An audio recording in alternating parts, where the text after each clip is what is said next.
So even though fans like myself and John to my left believe the season is over for the Washington Commanders in 2025, the coaching staff quite has not gotten to that point. As if you heard Dan Quinn's press conference, he is speaking as if the season's not done. So that being said, the Washington Commanders are not giving up on the 2025 campaign. So what is next? That's coming up here on the Burgundy Breakdown. Let's talk about it.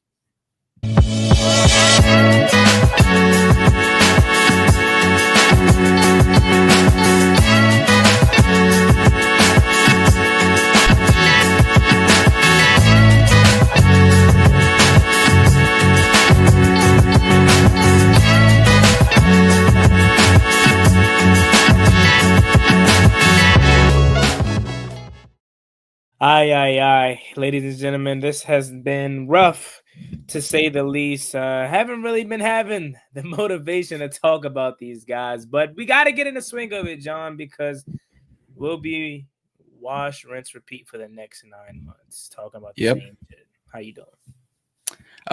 My voice is probably shot by now because we were live Monday night. I was on with Tone, Tim, and Grant last night. We're on tonight. I record Friday. So if I sound shot, it's because I'm on my way.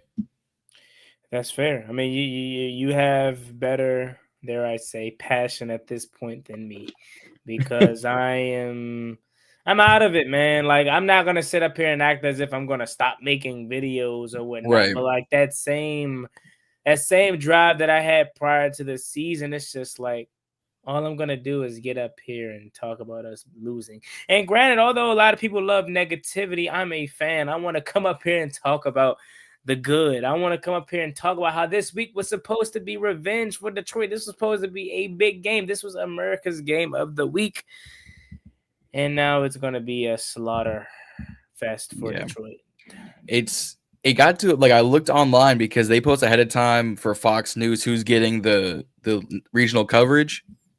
Everywhere else is getting Brady and Kevin Burkhardt. It's the DC, Carolina, West Virginia, Maryland sector, the technical DMV sector for Fox Sports is getting the other commentary crew. They went 3-6 Commanders. Nah, Brady, this ain't for you. We're gonna spare you this week.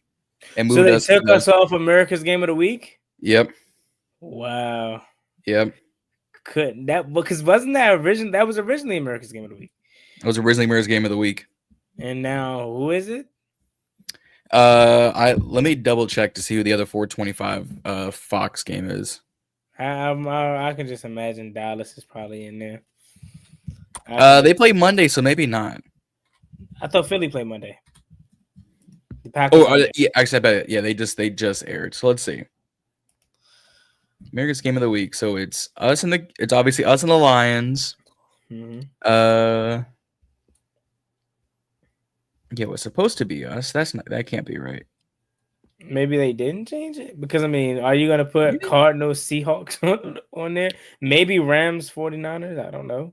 I mean, after the game they just played, I might flex that the Cardinals Seahawks game to America. I might do it. Wait, so it's not already, because I mean, it's only 3 options, and the only other options would be the Rams, 49ers. So I don't know. Maybe I'm gonna go double check. I'm double checking. Maybe we're still. I should have came with evidence. This one's on me. It's my bad. You're good, man. I mean, unfortunately, America's gonna have to watch us get slaughtered. But hey, I guess everybody but Detroit, the city of Detroit, will be upset. Yeah, I know the ratings are gonna be down regardless of this game. Mm-hmm. Now, had Jaden Daniels been playing, maybe a bit different story. But no Jaden, no Terry, no. Even if this was the game that Jaden returned on, they would have kept it because it'd be like, oh, he's coming back, and this is gonna be so much fun. But nah. Yeah. That being said, though, as I hinted, and as it's the title on my side at least, listening to Dan Quinn talk today at the podium, he didn't sound through with the season, and that's not shocking. Right, like, of course, we have punted on the season because we live in reality. All right, we're fans of the team. We're not in the building. We're not there 24/7 like these guys are. we already have came to the conclusion that this season is over. Dan Quinn is not there at this point. As Yep. you heard him in the press conference, they didn't put Jaden Daniels on IR. They didn't put Terry McLaurin on IR. They're still talking about turning this thing around and everything. So, John, Yep. I ask you, why are they delusional? Like, why can't they just, and again, I'm not being fair. I'll say that because I don't expect them to just give up. No. But it's like from how they operated at the trade deadline, which granted, we don't have nothing to give, but we'll touch that too. Like Yep. they stayed put at the trade deadline. They didn't put their players that are clearly not going to come back anytime soon, which we both feel like they both should be on IR for the rest of the season. They have nothing to play for. From the lack of bringing up younger talent, i.e., is Antonio Hamilton Sr. still around or something like that? Like, I think he is. I know we probably don't want to see a Carlin Biggers, but at this point, why not? Right? You bring in Another guy, Rush. yeah, Darius Rush, right? Like, why not just? And it's so hard. It's so easy for us to say that, but like for them, I just want them to live in reality. And maybe after we get our brains bashed in versus the Lions, they'll start to see that. Yeah. You were right, Juan. It's the Rams at Niners game that everyone else is getting from pretty much North Dakota, South Dakota, down to Chicago, cut through West Virginia, down to the Carolinas. That's going to be Detroit to Washington with Albert and Vilma, and then Maryland upwards, Carolinas, and then out going west is going to be America's Game of the Week, Rams at 49ers. So you were right. It was the NFC West matchup. But to the actual question, because this coaching staff and Tim and Grant made a good point last night on Tone's live stream. It was the four of us. Dan Quinn's whole motto of this whole team since he came here is never say die. This never say die attitude. We're never not gonna, compete to win. Was it anybody, anytime, anywhere, arrive violently, like, because they'll never give up in defeat. But that's part of the problem. When you punt with 6 minutes left in the fourth quarter, when you're down 38-7, that is a quintessential white flag, and yet you kept Jaden out there, but I digress. They refuse to give up, and nor should they, because they all have jobs on the line. They're all making millions and millions and millions of dollars, which most of us will never see in our lifetimes. But at this point, just put Wagner with a checkboard and go coach some of the other, the younger guys. They already elevated Treylon Burks and Sheldon Day up from the practice squad up. They brought back Gerald Worley, who's now a safety somehow. I thought he was a corner.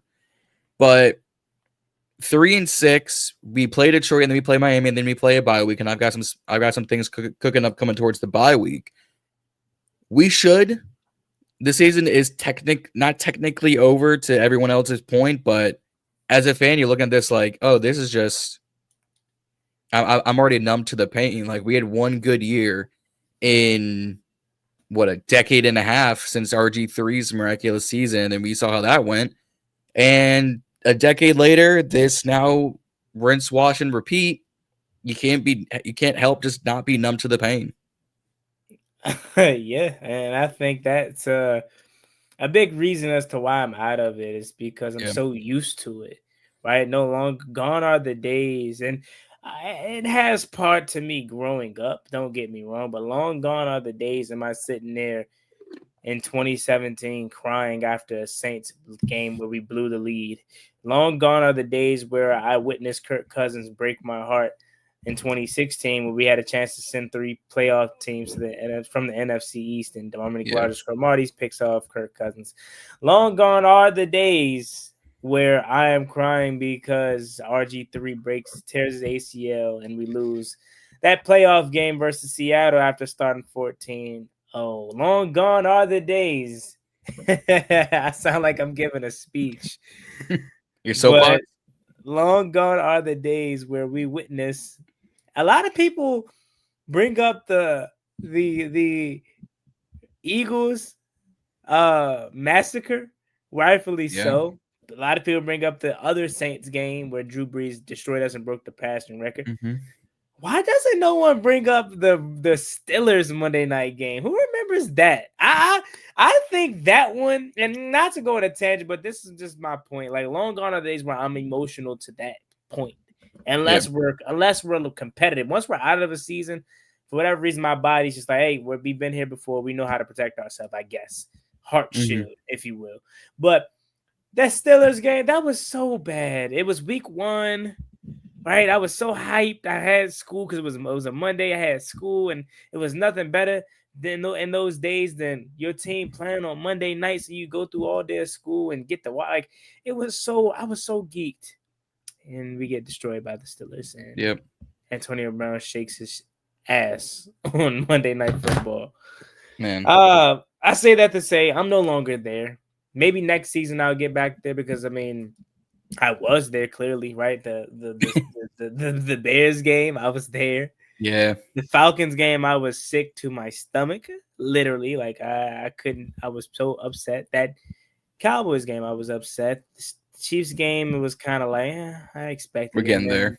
Yeah, I expected it. Last week, I was just more so, or Sunday rather, I was just more so distraught that Jaden Daniels hurt his elbow, and they keep posting that picture too, man. That shit's pissing me off.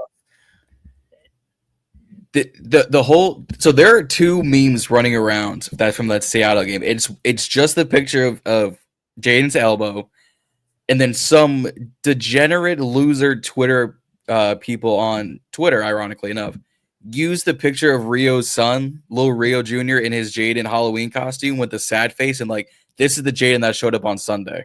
And I went, y'all using Rio's kid as a meme? That's diabolical work. Yeah, for sure. It's you know how the internet is, man. Yep. It's a very, very disgusting. Not even the internet, Twitter, because you don't see half that on Instagram or Snapchat or Facebook or TikTok. It's Twitter, and then it's everyone else. Yeah, that's why I don't use Twitter much. I only have it because of the beat reporters or for my own page, but I don't even use my own page. But yeah, man, it's just been rough, man. And I at this point, I want to lose every game so we can have a better draft pick. But at the same time, I know I sound contradicting, but what if somehow by a miracle they come out there and beat Detroit? I would be pissed. You want to know why I would be pissed? Not because we won, but because, damn it, I would be confused. I'm confused. I'm like a person that's in a bad relationship. And they won't communicate. They won't. They're just leaving me out to dry. Like just. And I know it's not happening. We're going to get destroyed by Detroit. And then they pick you up in a limousine. Like, I beg your pardon. Yeah, that's what I'm saying. Like, I know, chat. We all know it's not happening. We're getting destroyed, and we all believe the season's done. But my question would be like, what would your feeling be if somehow we squeaked it out versus Detroit? I would be pissed because I'm like, I would be so confused. What are we doing? You lose to Chicago, you lose to Dallas, you lose to Kansas City, you lose to holy shit. Are we on a 4-game losing streak? Yeah. Oh man, that sounds like Ron Rivera if you ask me. 4. Like I would just be so lost. 4-6. Don't get me, because then that they're roping me back in at that point. Because then if we beat Detroit now, I'm thinking, oh man, if we could run the table, oh man, if we can get that version of Marcus Mariota back out again, we may can do something. This defense with Joe Witt Jr. coming down to the sideline, which I don't think is going to make a difference. Really. They're going to rope me back in. So even though I'm over the season and I know we are done, like we're a bad football team, it's over. Can the Lions just completely end it so this coaching staff can catch back up to speed too? Because I'll be damned if they suck me back in. And I know you're probably like, Juan, well, that's your fault. You should know better. Don't go out there and beat Detroit, please. Because then you're just gonna make me look like I don't want to do that no more, man. I don't want to do that. I don't want to sit here and say, oh, well, we beat Detroit, and then now we can. I don't want that. Beat Miami, and then go to the bye week as 5-6. Yeah, and then oh man, don't let that happen. Because then if we're sitting at the bye week 5-6, and then we get some good injury news from Jayden, and like I want him to be done for the rest of the year.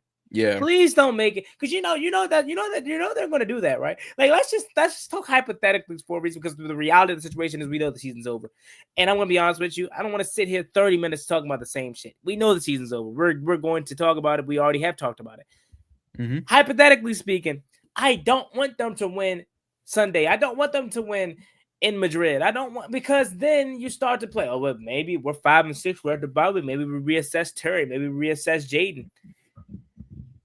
I'm gonna make a video about this. I think I'm gonna title it Jaden Daniels. We're ruining Jaden Daniels. That sounds more like an off-season video. But I say, don't put it. No. We've ruined Jaden's sophomore year. There's your title. You could say it that way, right? But here's why I said that, and you can clip this up if you want. The reason why I do not want Jaden Daniels to come back at all this season, because let's just call it what it is. We are dodging bullets. Like, somebody is letting off straight shots at us, bro. I'm talking about dumping the whole clip at us, bro. Like, they are. And somehow we're dodging and ducking every single shot sent our way. Why do I say that? Jaden Daniels has suffered 3 injuries this year. The knee injury, we all got scared. We all said, uh-oh, what is this? Hopefully it's not nothing serious. We got good news. It was nothing serious. He just was out for a few weeks. Okay, cool. Jaden Daniels then suffers a hamstring injury. You see him grimacing in pain on the field, and we miraculously dodged the bullet. Then he gets injured again, the worst of them all. This past weekend on Sunday Night Football, dislocates his elbow. Everybody's losing their shit. I'm losing my shit because I'm like, they just broke his arm. Holy, they just broke his arm. I thought it was hamstring at first. The way he was, grimacing in pain, I was like, oh, it's his hamstring again. He blew his ACL. Right, and we got some good news. It's no ligament damage. It's nothing broken or anything. It's just it's no fracture. It's just a clean dislocation. So I said all that to say we have dodged 3 bullets. It could be so much worse right now. Why risk him back out there at any point this year? So that's why, even though we know the season's over, I hope we lose to Detroit so then it can be no shot. Because that's the worst thing that can happen. We get 5 and 6, then we get to the bye week. It's going to be worse for us as fans because then again, like I said, we're going to start to do mathematic equations and how we can get in, how we can backdoor our way in, and then it will be worse for them because they already showed you once they can't make a smart decision. You don't want to F it up twice, and then you put them out there a 4th time, and this time it's something that you can't come back from. Yep. The 4th time would be something it ends his career. With the way because 1 strike, 2 strike, 3 strike, now you're out. Like we're already like we said this I've said this last week. We said this Monday. I said this last night. Right now, Cam, what are we? We keeping a buck right now. We ass. So straight ass. 3 and 6 right now. There is no reason. And the only question we had coming out of Sunday, going into Monday, going into Tuesday, going into the bye week is, why? Was Jaden Daniels still out there to play? Why are we still doing that? And we had a whole deliberation last night, me, Tone, Grant, and Tim. Yes, does he need the reps? Yes, does he need the timing with every other wide receiver under the sun that's not injured? Yes. Does he need to actually get timing better with Cliff's offense because for whatever reason something else is not clicking? But to your point, if we take nothing but the rest of the season, all right, we end a 3-14 record. We have probably a top 5 pick because it's going to be the Saints, it's going to be the Jets, it's going to be the Browns. So that gets us to 4. I could see Arizona's on their way back. Yeah, so top 5 pick. We could easily trade out, or we stick and pick and get one of the bet. Get yourself a Caleb Downs, a TJ Parker, Jordan Tyson, a Cardinal Tate. But at the end of the day, this season's kind of already gone off a cliff, and I guarantee. And to your point, again, if we somehow win, and we start winning against Detroit, and we start winning against Miami. We are primarily going to come back here that Wednesday during the bye week and be like, you done fucked up, that time. Because now you gave the rest of us hope. Like you said, now you gave the rest of us ammunition to say, oh, this is why you put Jaden in the game. This is the reason why you keep us in the dogfight. But no. Wrap it up. Put a bow on it. Put it under the Christmas tree. Lights out. It's over. It should have been over. Yeah. I really hope so. I mean, again, and I never root for my team to lose. And that's why it's going to suck. Because part of me is like, still have this ounce of, what if we pull off the upset? Yeah. Like, I don't know, man. I hate it here. I really do, bro. Like, it could be worse, though. It could still be worse. We could be the Jets. I would love to be the Jets right now. 3 first-round picks. All right, then I'll do even one better. We could be the Saints. I don't know about that. Yeah, I mean, we could be in a better, worse situation if you talk about that. But then again, I think Kellen Moore is not that bad of a head coach. I'm not gonna lie. He's not, but you'd be confident with Spencer. I could play Patrick Mahomes in a biography Redler, or Spencer. I'm 40 years old, but really I'm a 26-year-old Chuck at quarterback. I actually don't think he's bad. I think he's a product of his environment, but he has shown flashes. But that being said, we could be the Saints. We could be the Saints. We could be the Saints. And I guess that's the silver lining. But when that's your silver lining, what are we talking about, man? Yeah. It's a team that has Super Bowl aspirations in August. And now we're coping with the fact that we're settling with the fact that, hey, at least we're not the Saints. Oh man, how the mighty has fallen. Hey, at least we're not the Browns. At least we're not the Titans. At least we're not the Jets. Oh, I forgot about the Titans. Yeah, we'll be top 5 pick. Whitney, look, we're not giving up on the team or giving up on the season. There's a difference.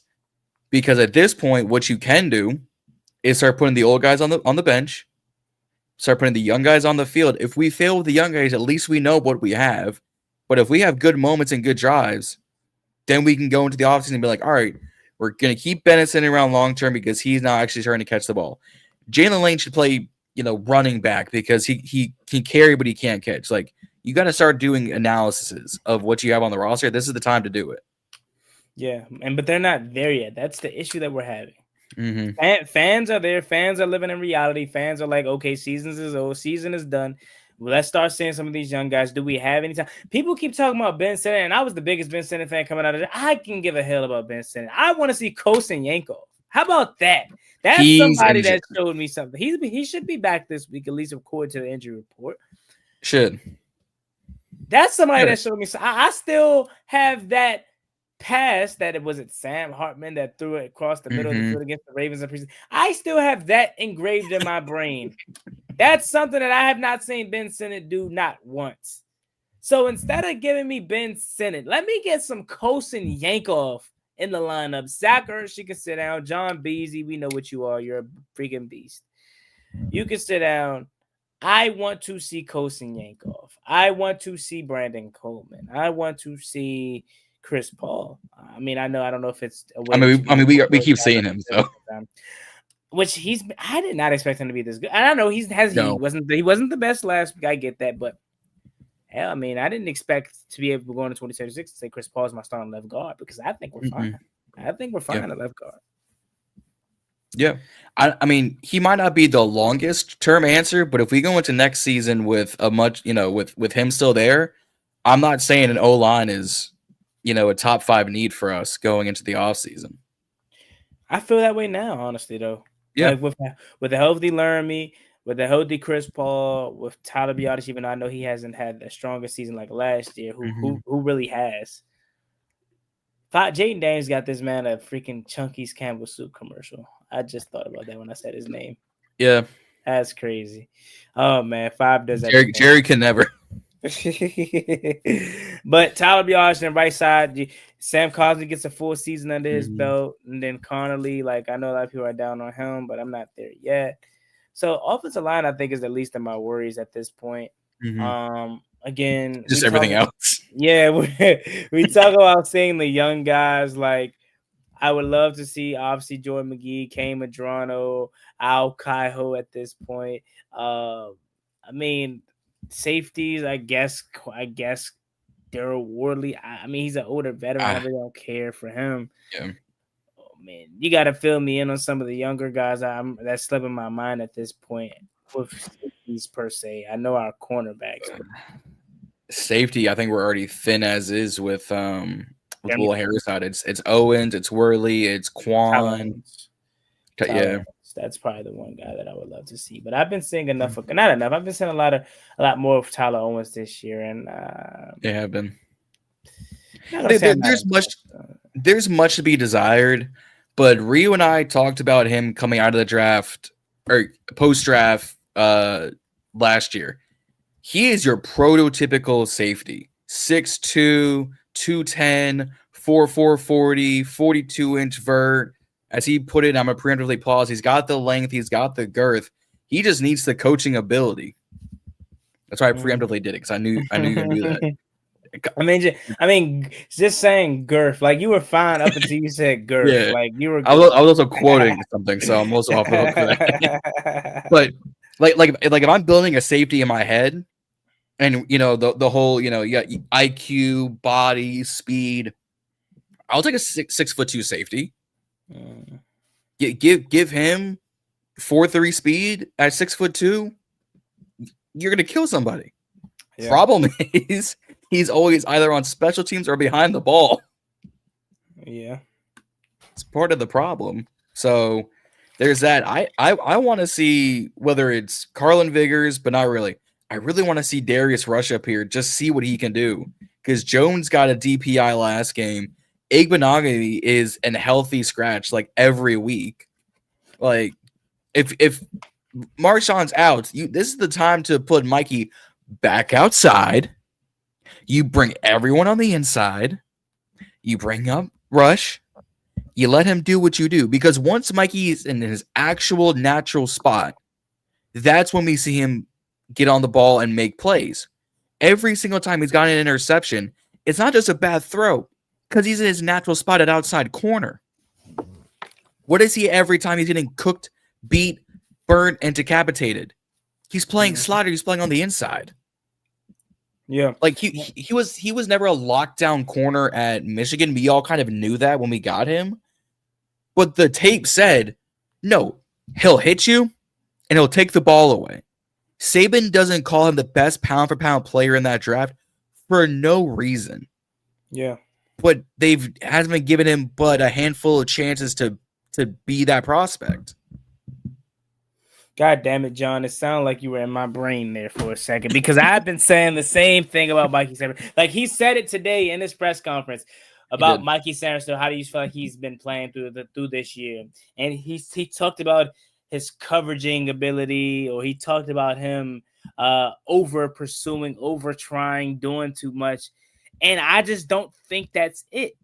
I think it's simply you have him in the wrong position. Mikey was never known to be a cover corner. Mikey Sanders still is Devin Witherspoon on crack. He is a playmaker. Get him around the football. You see, anytime he's like the only guy in our secondary that can make a play on the ball, it seems like. And I know he's been getting cooked, but did you really draft Mikey Sanders so he can go one-on-one with Jackson Smith and Jigba? That's what you got Amos for. Yes, right? You got Mikey so he can be in the slot, be around the football, go get the quarterback. Do you see? I guarantee you, if you give Mike McDonald Mikey Sanders still, he turns into an all-pro.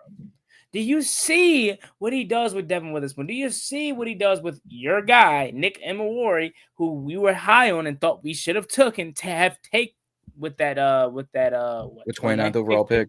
Like, it's all about the personnel. It's all about the coaching, I should say. Like, I am so sure that if Frozone was being used as a playmaker and being around the football and then being sent on blitzes and being used as a, I don't know if they do this, but like, let's say he was in the slot and he was used as like a spy or for one play or a bluff or a cornerback blitz. Yeah, or cornerback blitz. Like, you just got to be creative with him, man. And I think he's just suffering from that. Like, if you ask Mikey to just go out there, hey, Mikey, go play man coverage against Amon-Ra St. Brown. Oh, my God. What do you expect? Like, book Amon-Ra St. Brown for 2 touchdowns and probably 200 yards, because the amount of slants he's going to run on Sunday and be open by a mile is going to be insane.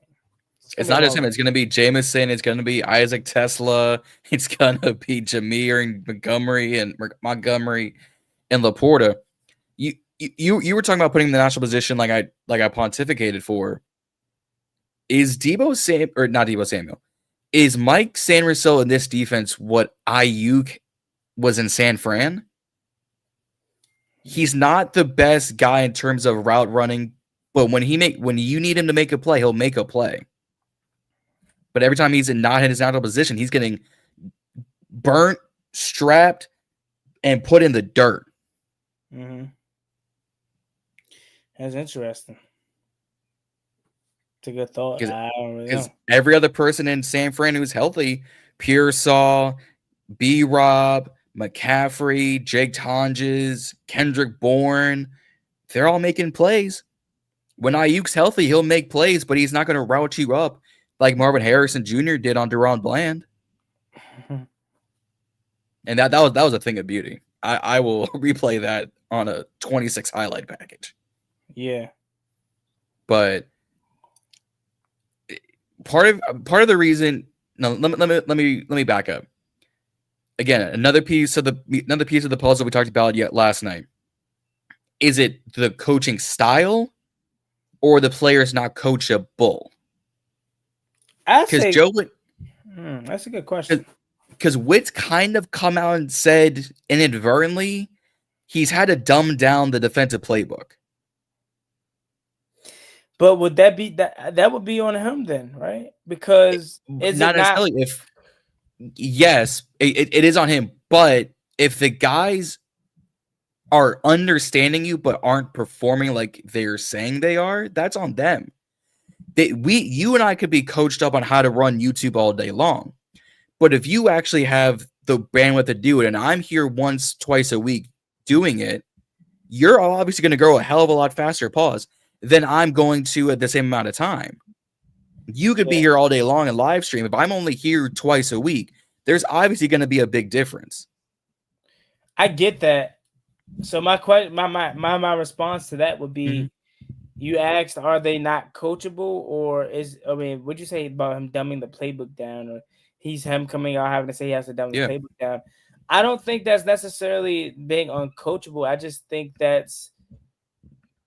think about it from his perspective, their perspective. It's like last year we were having the same issues, if not worse. This year it's the same thing, and you have a crop of new players for the most part. Yeah. And it's the same issues. So at what point do you start to hold Joe Witt Jr. accountable to say, okay, yeah, he has to dumb down the playbook, but at what point do I sit back and look at my scheme and say, maybe it's too complex because I have 2 years of the same things, and for the most part, we have different players coming in, and we're still having the same struggles. So that's why I say I think it's more on him than the players, because I don't take Mikey Sammerstill as a guy that just isn't coachable, that doesn't get it. I don't take Marshawn Lattimore as a guy that's uncoachable and just doesn't get it. This is a former Pro Bowl corner that we're talking about here. You know what I mean? So I've got my crosshair solely on Joe Witt Jr. Again, I think you put a different defensive coordinator in there. I think, hell, people don't want to admit this because they love to say, oh, he wasn't that good in Dallas, blah, blah, blah, even though we know he was. You give Dan Quinn the full control and let him put his defense in there, I'm sure it would be significantly better than what we're getting. I mean, nothing says a lot of these aren't what Dallas did. Problem is when you have a killer by the name of Micah Parsons back there, it hides a lot of your flaws. That's the reason they just traded for Quinnen Williams. Like, you got rid of Micah, and you saw how god-awful this defense is. Well, Quinnen Williams, say what you want. You got Kenny Clark for the run. You get Quinnen Williams for the pass in terms of getting to the quarterback. Now they might be better. Philadelphia just got Jair Alexander. They got Michael Carter, the cornerback, and someone else, because clearly Quinyon, Adoree, and Keely Ringo aren't your answers. They traded for and now away John Mechie because clearly they weren't doing anything with him. But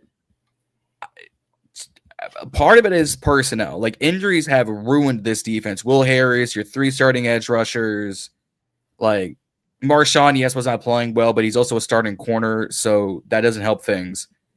But remember, what was it, week 2 or 3 of this whole new regime at practice, and you had players coming out reportedly saying they were being coached too hard. You remember that? Mm-hmm. And we all joked around saying, well, they've never had coaching like Witt and Dan Quinn. They've never had to really fight because Ron Rivera was like, good job. You know, the new age Jason Garrett of like, good job, guys, and clap around. Mm-hmm. Is there could there be a not necessarily being coached harder, but like they're just getting more complex game designs and it's not translating to the practice field, which means it's really not translating to the real NFL field. That could be the issue. That's kind of what I just hinted at. Like, yeah, that's why I don't put it like I don't put a lot of it on the personnel that we have because I'm sure there's somebody out there, a young, innovative defensive coordinator. Like and this is probably more about him per se, but I even heard about the Cardinals defensive coordinator that's 32 years old. Like Walter Nolan in his debut destroyed, right? That defense looked much better. So maybe a lot of it has to do to us having a fossil at defensive coordinator. Like we need someone that's 34 that gets it. That's someone's defensive quality control coach or someone that just is looking for opportunity. That's what I think. I do. I think we're constantly getting these older curmudgeons in here. Whether it's Joe Witt, it's Jack Del Rio, it's Greg Minuski, it's Joe Burry, Joe Witt ain't even that old, to be honest. He's only 47. Joe Burry's only Joe Witt. Joe Witt. He's only 47, but he's been around for 20 plus years. He says he's been waiting for this opportunity for 17 years. But the point is, a lot of the most successful coaches on just period are barely 40. Okay. Mike McDonald, who, if we're talking just defensively, he's what, 30? I don't know. Let me look at his age right quick. Mike McDonald. Who do you say, Mike McDonald? Yeah, like he's what? He's 38. So he's, like I said, they're barely 40. He's 38. Yeah. He's been amazing since they've taken over that Seattle defense, right? So some of the best coaches are just younger, and that's where we need to be, man. That's where we need to be, bro. Yeah, I mean, we can say that, but if we had a younger, DC and we were in the same position, we'd still be calling for Dan to take over play calling. I don't know. I'm saying if we were in the same position. I don't know if that to be true because I think you're more willing to give him benefit of the doubt due to him having his first year, him having his second year. Now, and to your point, maybe not because you have Zach Orr in Baltimore and they're freaking out about him and calling for his job. So maybe not, but I think you would be more prone to give him a little bit more grace because he is a second year 30-something-year-old defensive coordinator, opposed to Joe Witt Jr. Yeah, this is his first time being a defensive coordinator, but this isn't his first rodeo in terms of being coaching. A coach, he's been coaching for 17 years before getting this opportunity. Yeah. So. Yeah. I mean, like I said, injuries haven't helped his case because obviously I'm sure some of the schemes he's had to throw out the window of not having an actual edge rusher because you can't find Von Miller, you can't find Preston Smith. You sparingly see Jacob Martin, and now with Luvu being unsuspended, they have to put him at edge rusher because we have no one else on the roster. I say go get some guys on practice squad, but I'm not the coach or the GM. Yeah. So, but actually, let's talk about this because we kind of touched on it last night on the live stream. Frankie Luvu was supposed to be suspended one game with the hip drop tackle. Jordan Brooks Derek Brooks, I think Hall of Fame linebacker for the Tampa Bay Buccaneers, was the hearing officer. He appeals the suspension. He still gives him a $100,000 fine, but better than losing $500,000. Were you actually hoping the suspension was not upheld, like it kept going, so we could see the young guys on the field? Or are you like, we need all the help we can get, Luvu or not? No, see, Luvu is one of the guys that's a core piece of this team still, and he's relatively still kind of young in a sense. So he's like one of the few guys where if he was like 36, like Bobby Wagner, Zach Ertz, he's like, yeah, nah, we don't need him. But he's a key piece of this. He's a part of the future, essentially what I'm saying. And I don't want no one to get suspended unless it's egregious. And after the first two, the first two clips Hip and drop. whatnot, Yeah. I was like, okay, like the one in Atlanta, I could kind of get with it and understand. The one versus Kansas City, I could get with it and understand. But then the Seattle one, I just had to. I was like, am I tripping? Check, because I was on live. I'm like, am I tripping? Right. Like, I don't really see it. Like, if this is the one that they're going to finally cut the straw on, this is really some BS, because the first two, again, are reasonable, are understandable, right? But that one, I don't really know. And someone made a funny in the comments and said, well, you know what he did to Jared Goff last year, so maybe this is the NFL trying to protect Jared Goff away from him. But then he appealed it, as he should have, because if it was like that, you know what I mean? If it was that, I should say, you have all right to. And then, of course, right, like it has to do with the money too, because I think I saw something that was like he could get suspended one game or be subjected to like something about his $9 million salary. Like I think they could take something out of it or something like that.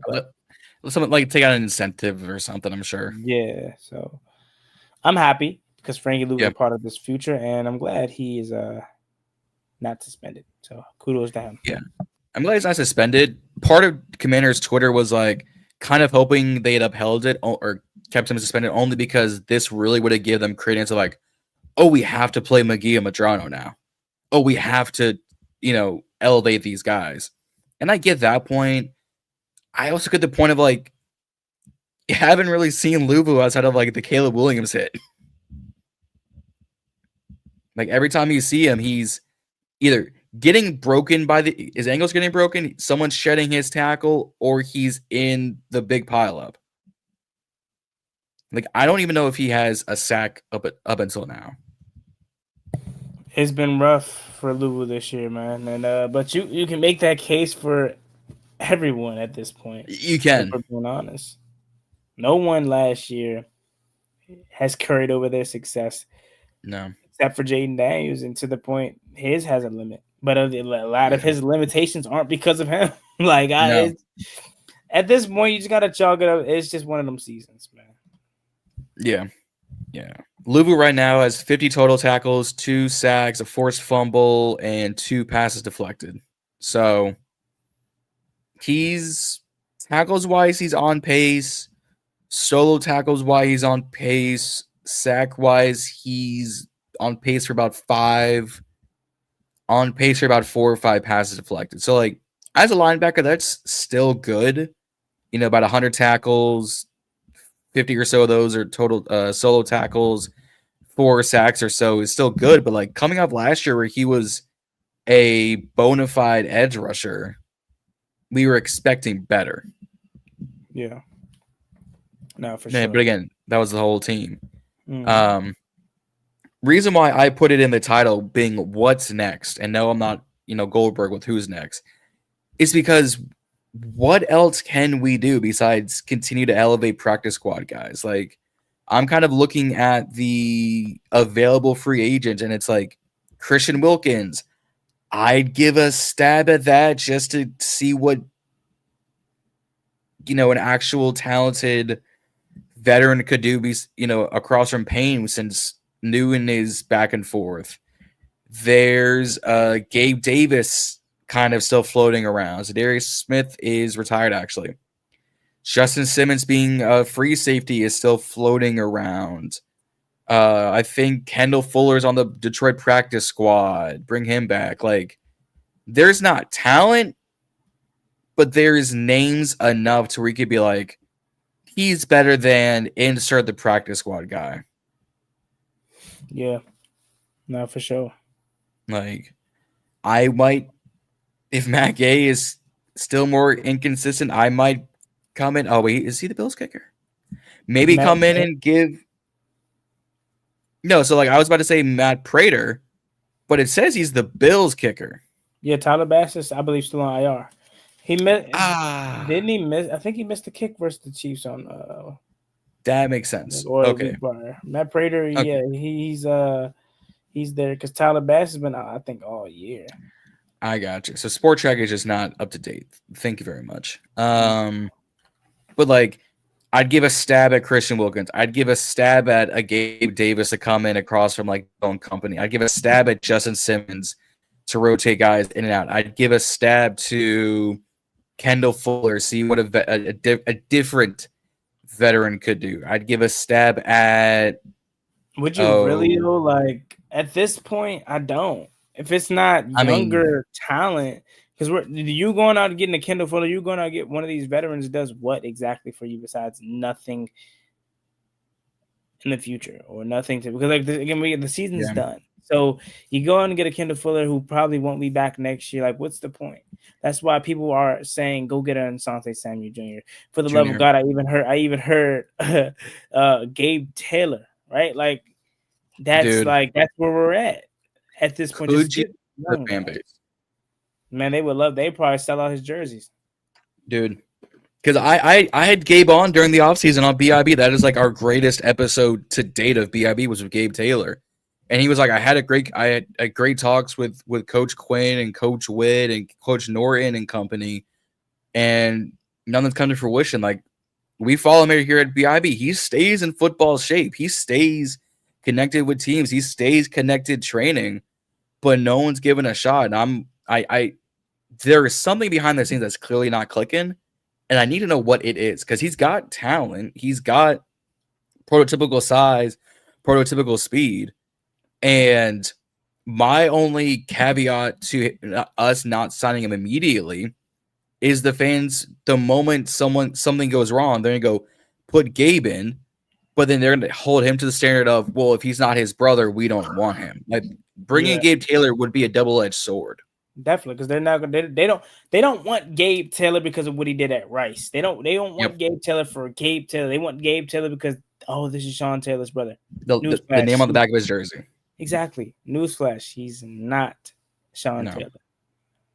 but no one even he said it, but no one can be. Sean was one of one. He's trying to make his own legacy while honoring the past, and I commend him for it. Mm-hmm. It's all we kind of we all somewhat aspire to do that. He just would want to do it on a much bigger stage. Yeah, and he quite frankly haven't been given an opportunity at this point. Why not, man? Why not? But gotta do something. I'm glad you brought up Asante Samuel Jr. because it came across my Twitter desk 4 hours ago that Asante Samuel Jr. is A, medically cleared as of Monday, and B, is going to go to the Panthers, the Vikings, and I believe the Titans as all tryouts within these next 2 days or so. I believe those are the teams. Chicago was one of them. I'll take that back. But do we attempt to bring him in? Yeah, but he probably wants to go to a contender, which I don't blame him. But then at the same point, it's like they'll probably be easy to cut. They'll probably be easy to cut him because they're like, we're already in a position to win. We don't necessarily need him. Opposed to him coming to Washington, where it's like, hey, look, I'm just looking for an opportunity to get my feet back wet, get an opportunity to play this, so put on film. Yeah. So if I'm Asante Samuel Jr., I would choose to come here just kind of I'm going to play. But I mean, if he wants to just go to somewhere where they're going to be competitive and win, I mean, Carolina wouldn't be bad because that defense is killing right now. Oh yeah. So here's his full schedule from Jeremy Fowler. Today was the Panthers. Tomorrow are the Packers. Friday's Minnesota. Monday's San Fran. Tuesday's Chicago. Wednesday's Pittsburgh. He's doing east to west, back to the east, back to the west on a 4-day stretch. I don't envy his travel schedule, but I mean the Packers, the Niners, the Steelers, all are competing. The Panthers are back on the rise. The Vikings are getting back in the hunt. Man, if that Vikings team could use him, if that is the JJ McCarthy that they're going to get from here on out, Brian Flores could do something with him if he's healthy. Because I would believe it. I think it would be Asante with Harrison Smith, and I want to say Byron Murphy. And Isaiah Rodgers. Is this like a career resurgence for him or something? Because I swear he's making a play every week. Yeah, I mean, he got fried versus the Eagles on A.J. Brown on the game-winning play. But for the most part, he has been He found a resurgence, I guess, or like So Or just a found youth. maybe. Oh, he's out for the season. Oh shit. Tyler Bass, that is. I didn't know. Okay. I didn't know it was for the season though. I knew he was That makes hurt. sense. I was wondering. I was like for the whole year. I was like, where's Tyler? I knew they already said he was out, but I Yeah. didn't know the extent of the injury. But it says he's Tyler Bass is out for the season with a left hip/groin injury, which caused him to be placed on injury reserve before Okay. week 1. He has previously dealt with a pelvic injury during training camp. The team signed that, so he's been out the whole year since training. And honestly, for kickers, they kind of need that hip area to flex the leg as far as they do to kick. So that makes sense to keep him out the whole year though. So it has to be significant. That's gonna be insane. Apex is saying, is 5 gonna be the worst quarterback of this draft because of injuries and availability? Dog, what are you on? The worst quarterback right now is Michael Penix Penis Jr. I personally don't think so. Obviously, we know talent-wise, he's probably the best in the class. But if you're talking solely health, I mean, look, he sustained a rib injury. He sustained a knee injury. He sustained the hamstring injury. He sustained a elbow injury and a knee injury. So, play aside, we know he's the best. But health-wise, I'm just going to chalk it up to it just being right on cue with the rest of this season. Like, everyone is hurt. You know what I mean? So, I don't have him continuing this. And yeah, man, I figured that because you talked about him being availability, not play. We know he's the most talented one in the class. My answer to that would be though is like he, for the most part, it's just freak injuries. Like it isn't nothing significant. That's why I hate the RG3 comparison because it's not that. It's just freak injuries. You're telling me you're running away from Micah Parsons or whoever was chasing him in week 2 and a knee injury happens, something of that nature happens when you're scrambling. You're telling me versus the Cowboys, you're standing in the pocket. I know it's collapsing or whatever may have you, and you get sacked and the hamstring comes out. Like we're dodging the bullet. Like we already spoken, John. You can clip that up probably if you want, and post it. We're dodging a bullet because all of his injuries seem to be coming out on the right side of him in terms of them not being worse. But I wouldn't say he's going to be the worst due to injuries and availability because I don't see this happening again in terms of 3 separate injuries in 1 year. And they're not going to allow that. Jaden Daniels is our treasure. He's literally our franchise. And Adam Peters is probably looking at this like we cannot let this happen again. So what does that mean? Get more talent around Jaden Daniels. I dare I say I think his injuries happen because he has no one. Had Terry McLaurin been out there, had Debo Samuel been out there, had Noah Brown been out there, I don't think these injuries happen. At least the last one, because he's been at least the last one, yeah. He was running for his life because he's like, bro, that's all I got. It's me and my legs and my arm. Well, not even my arm because I'm throwing to Treylon Burks. Although it was a good comeback route by Burks. I'll give him credit on that one. It was a good comeback route. It was good, but I mean, but no, if we're talking the worst quarterback of this draft just purely because of injury and availability, the clear-cut answer is JJ McCarthy. He's already missed all of last year. He's already missed the first 6 or 6 of the 9 weeks already. Because he started week 1, started week 2, got hurt. Oh, week 2, and now he just came back. Yeah, he got hurt versus Chicago, I believe. Yeah. So now that's 17-5 is 22 games of a second-year quarterback. That's more than a lot of guys get in their career. Yeah. It's 25 games. He's missed 22 games out of 2 seasons. That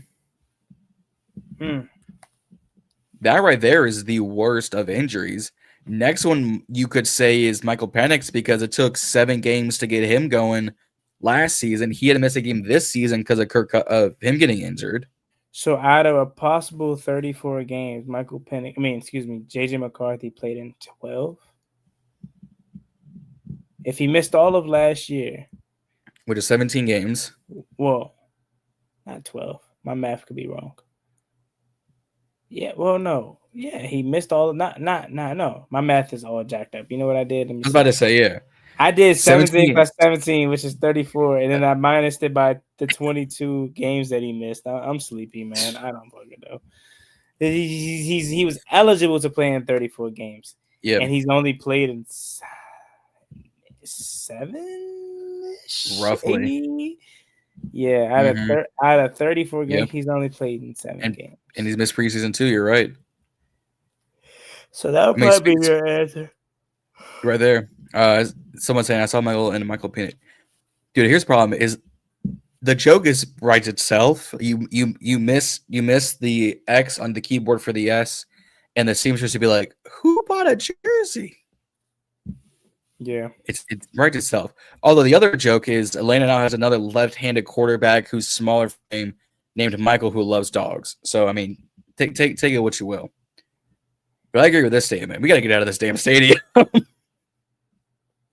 Yeah. This field is in baseball because you're a baseball guy.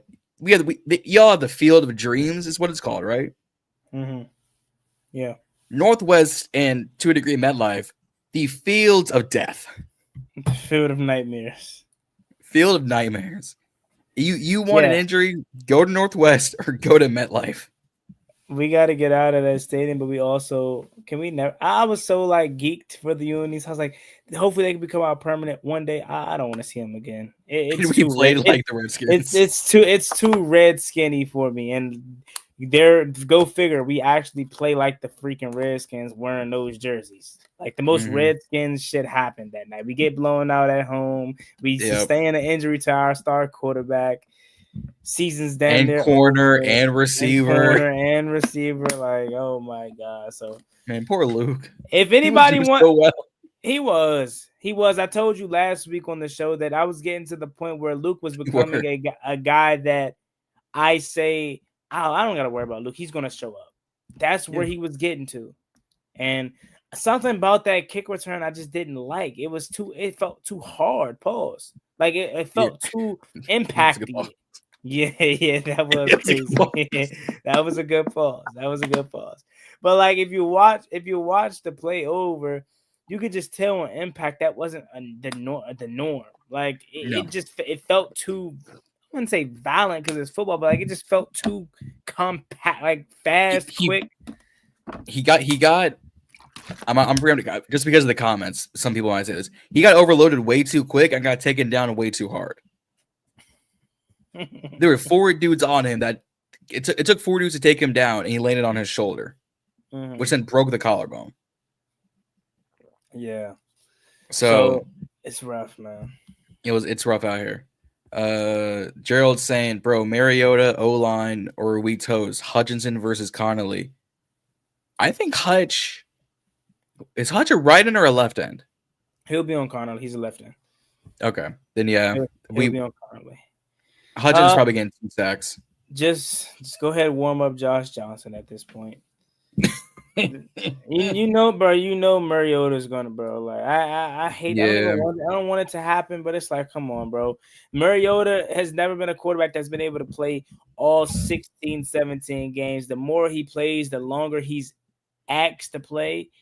Something's bad is going to happen, bro. And he has 8 weeks of this. Theoretically, unless they put Jaden Daniels back out there, which please don't do that. But, Josh Johnson versus Quinn Ewers in week 11. Anybody? Oh my God. Anybody that's going to that. I mean, I guess you'll enjoy it because you're still in Madrid, but it's like back in nice August, here, dude. Back in July, that was like the trip of dreams. Like dreams. Oh my God, I get to go to Madrid and see my Commanders play. Jaden Daniels play overseas, JD Cinco, whatever the trend was going to be. And now it's like that's became like an afterthought of the trip. The main attraction was that, or the main reason to go was that. Now this is like, I guess we'll go. I mean, can I interest you in a Sam Hartman versus a Zach Wilson blowout? Like, that is That so Dolphins game, I think, is going to be the only remaining game this season that is not an absolute blowout because both our teams absolutely suck. why, and like that's the thing. I was so happy for this 9 a.m. game. We haven't played a 9 a.m. game since Dustin Hopkins freaking sold in the Bengals game in 2016. I've been waiting for an overseas game. We finally get one, and this is the result. Hi. The football gods really said, nah, y'all want a nice afternoon, a nice morning game. Y'all want the sun shining on Sunday morning? These motherfuckers are crazy. Absolutely not. Y'all really thought y'all had a chance to have a good, nice season? Stop it. Get some help. It's Washington. We're Washington, man. We used all our goodwill last year, apparently. Really did. All of our good karma. We used it last year because now we're back to being reality. Back to life, back to reality, I guess. I guess we used up all of our lucky charms, and now we're looking like I'm broke, baby.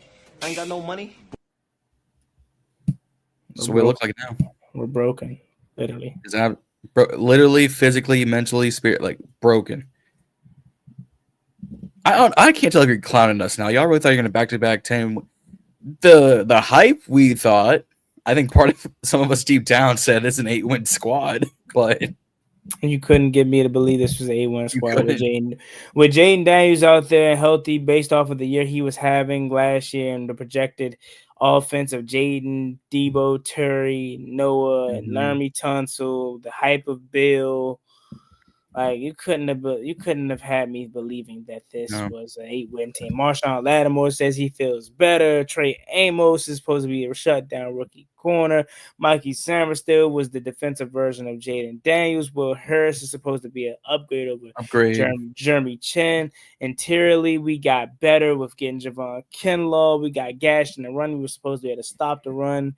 Dietrich Weiss was supposed to be a guy on the end that can have some size and John's word girth. It just fell apart, man. That's why part of me, like, I'm upset with Adam Peters. I'm upset with how things have gone, but at the same time, we never got a fair shot, man. All the acquisitions he made, we have not been able to get to see him because it's like, even though we are going to criticize, and rightfully so, Adam Peters put together a plan that he felt like was good enough, and we didn't get to see it.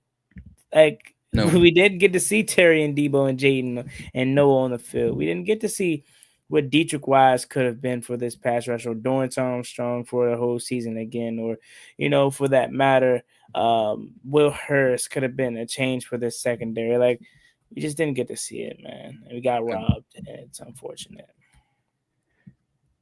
Because I remember watching, I forget where Lake was. I don't know if it was on our show, if he was on your show, Rio's show, Reedie Zee. I forget where he was. Actually, no, I think he was on my show. And he said this could be a 13-win season. I looked at him, and he gave me the look of like, Did I stutter? This is a 13-win game or 13-win team. And I went, I felt high saying 11-6, 12-5, run it back. 13 wins. If we get 13 wins, it might be the greatest season we've ever had. And now we'll be lucky if we get 5. We'll be lucky if we can tie Booker T's WCW world title record and have 5. The damn shame.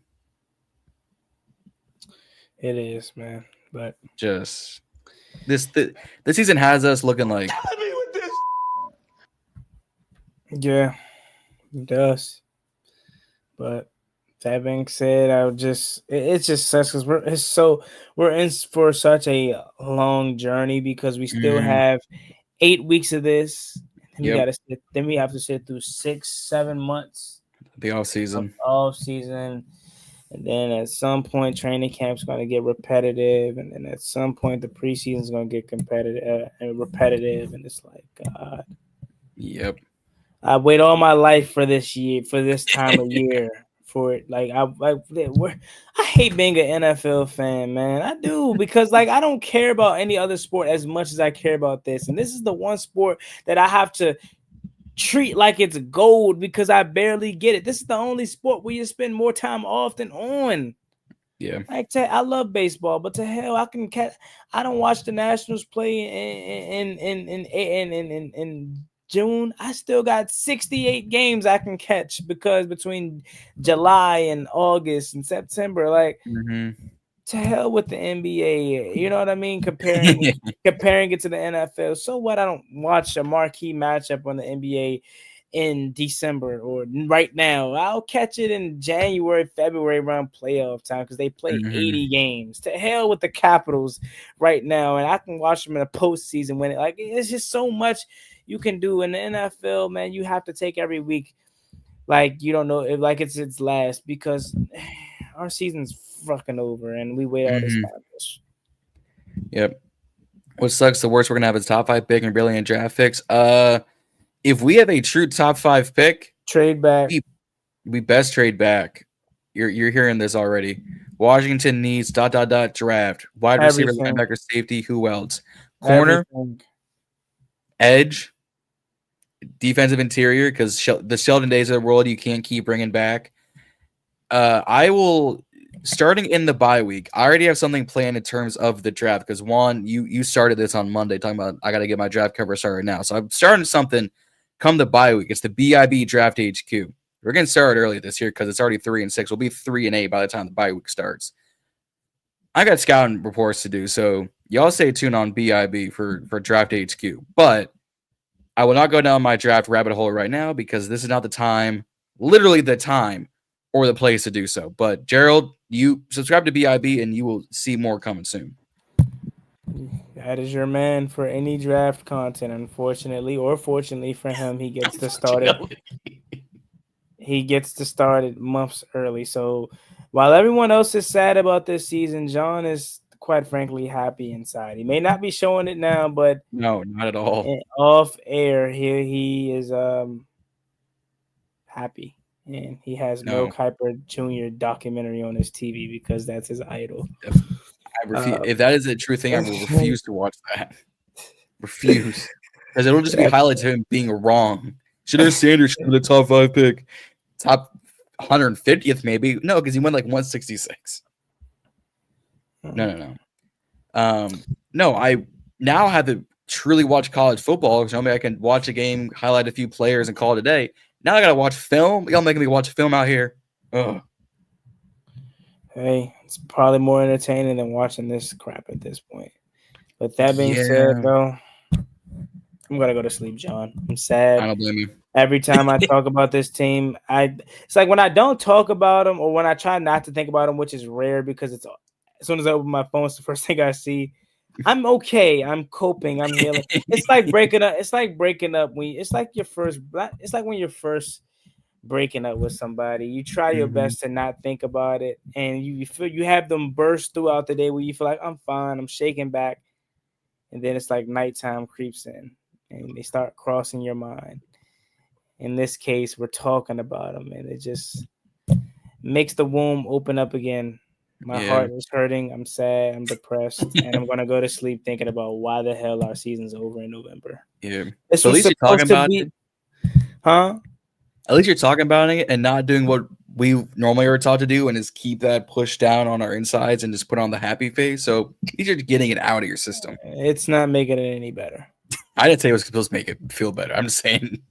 I thought it would, but it won't. You want to know why? Because this was supposed to be a week. We're supposed to be talking about Detroit, man. This is supposed to be 7-1 Washington right now. 6-2 Washington versus undefeated Detroit. Or for God's sake, they're where they're at.